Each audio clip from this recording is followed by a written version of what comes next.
Hey guys, it's Dwayne Huff, 9-time student leader, 6-time drum major, founder and creator of Band Leadership Seminars, Band Leadership Online. It's been a little while since I've done one of these videos, but I got a question on my YouTube channel, and I think it's so important to address this question. I'm going to throw it up here on the screen and let you see it, read through it, and then answer the question. But here's my ask. I do these free of charge so that you can get better as a student leader, or as a band director, you can train and develop your student leaders, both your returning and your new and up and coming student leaders. So all I ask in return is, if you like that, please subscribe to this YouTube channel, click the bell so that you're notified when I create a new video for you, and please spread the word, share it. And if you'd like to work with me or have me work with you and your students this year, reach out to me. We can do a live or a virtual event, or I got some other resources for you. But without further ado, this is a question that came to me again on the YouTube channel, and it's one that I've heard time and again. It's definitely something I faced, especially when I entered college as a freshman drum major.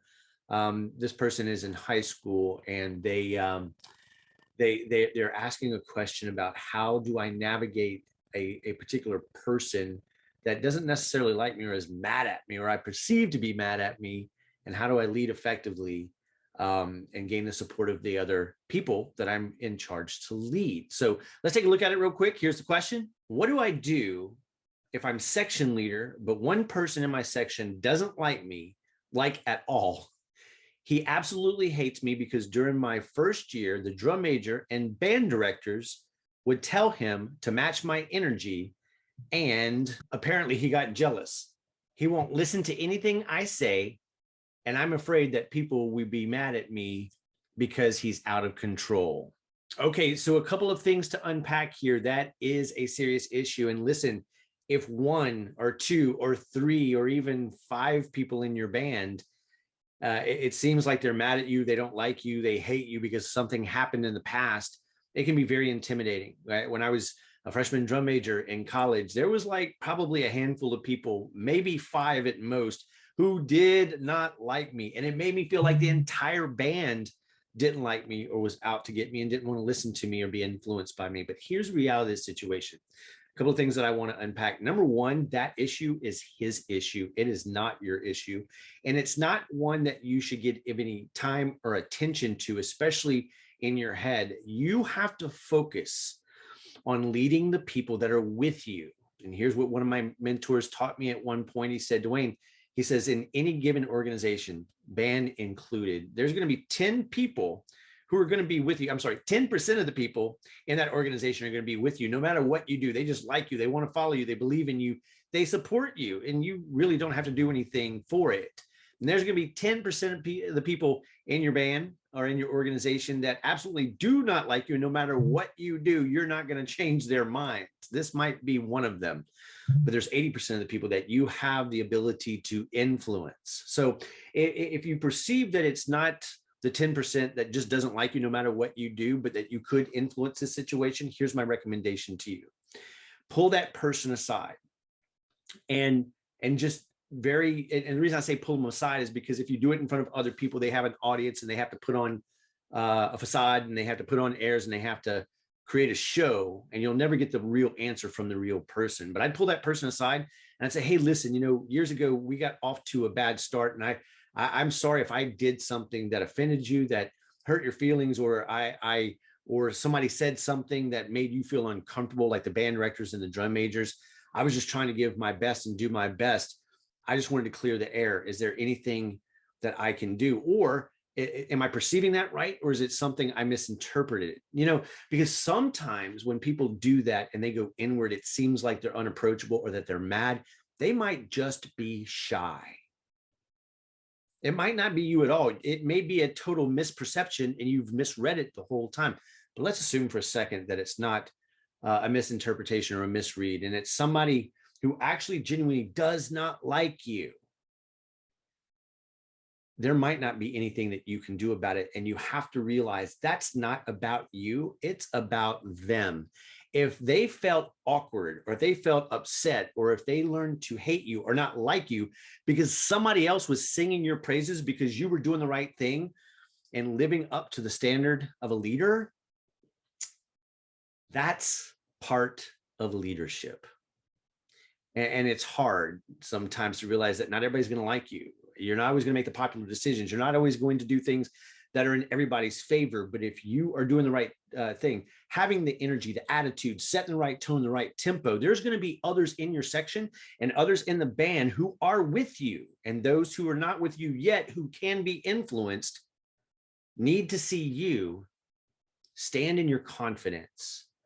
And even though that person may not be with you or may never come along with you or be your friend or follow you, and though they may talk negatively or bad about you or behind your back or say bad things that are not true, unfortunately, that's the reality of leadership. That's the reality of life. And the beautiful thing about being a student leader is that we have a ready-made laboratory amongst our peers to test the theories and the philosophies of leadership, to learn how to work with, manage, lead, and deal with people. And here's what I tell people all the time. There's nothing but a bunch of grown-up middle schoolers walking around on the face of this planet.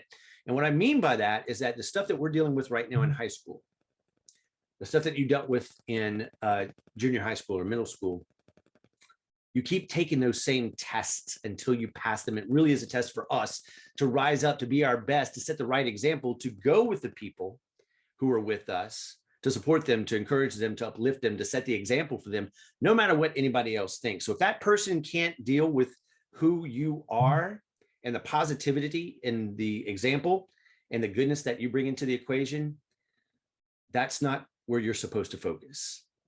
Anytime I get up in front of a student audience, I travel all over the country during the summer to work with high school and college band programs. And I'll get in a small group of just leaders, or I'll get in a big group, big auditorium full of students. And inevitably, from the moment I step on stage till the moment I step off, just like whenever I was in band in high school and college, the moment I was in performance or the moment I was in rehearsal, there's always going to be somebody, if I look around in the audience, who's not with me, who's distracted, who has a frown on their face, who looks like they're mad at me, who looks like they're distracted.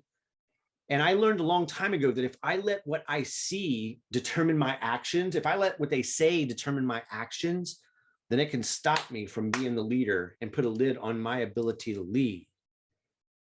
So I have to surround myself. You have to surround yourself with people who believe in you, who encourage you, who want to see you succeed, and get around them because they'll uplift you and encourage you. And they'll probably be the people with the same energy, the same attitude, the same drive, the same commitment, the same direction. And you spend your time there. And I'm not saying that you ignore that person, shun that person, treat that person bad, talk behind their back. You set the example. And you have to realize that their issue is not yours, nor do you need to take it on or make it your issue. Do your best to reconcile.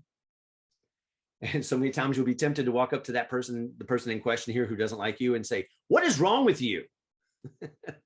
Don't do that. Trust me, I don't do that.